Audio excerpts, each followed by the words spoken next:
সারা জীবন মানুষের উপকার করছে, কিন্তু কেউ ধরে কোনোদিন চাহিদা নাই। উনি আলহামদুলিল্লাহ ভালো ছিল, ইমানদার ছিল। ইন্না লিল্লাহি ওয়া ইন্না ইলাইহি রাজিউন।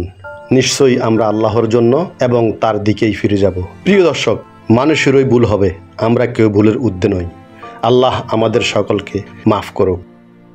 হাজীগঞ্জের কৃতি সন্তান মোহাম্মদ মোস্তফা কামাল চৌধুরী আজ 29 আগস্ট শুক্রবার দুপুর 1:30 তার শ্বশুরবাড়ি কোসো উপজেলার উচিতগাবা গ্রামে ক্যান্সারে আক্রান্ত হয়ে মারা যান। ইন্না লিল্লাহি ওয়া ইন্না ইলাইহি রাজিউন। তিনি হাজীগঞ্জ পৌরসভার 11 নং ওয়ার্ড রামদনিমা চৌধুরী বাড়ির মরহুম আমিন আব্দুল কাদের চৌধুরীর জ্যেষ্ঠ সন্তান।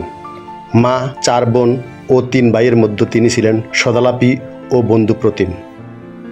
জীবন সায়াহ্নের পূর্ব প্রায় 2 যুগ ধরে তিনি তার সরলাপনার জিন্দিগি উপহার দিয়ে গেছেন মানুষের মাঝে।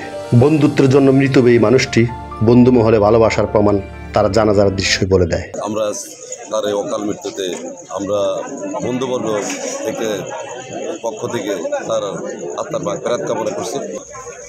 কেমন ছিলেন উনি? একটু উনি আলহামদুলিল্লাহ ভালো ছিল, ইমানদার ছিল, কিন্তু বিশেষ করে মানুষের উপকার, মানুষের বিপদ শুনলে সে দূরাই, মানুষের বিপদ শুনলে সে মানুষের উপকারে সারাদিন সারা জীবন মানুষের উপকার করছে, কিন্তু কেউ ধরে কোনোদিন চাহিদা নাই, সে কোনোদিন ছায়া নিত না কিছু।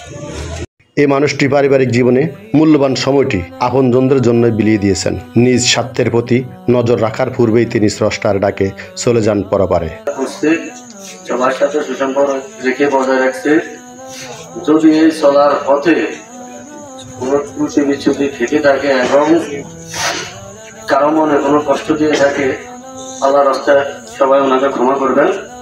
এবং আমার যারা আছেন, ছোট ভাই এবং বড় ভাই এবং চাচারা যারাই আছেন, আল্লাহর রাস্তায় আপনারা ওনাকে মাফ করবেন। আল্লাহ তার বান্দার জিন্দিগির সকল গুনাহ খাতা মাফ করুক এবং পরিবারের সকলকে ধৈর্য ধরার তৌফিক দান করুক। আমিন।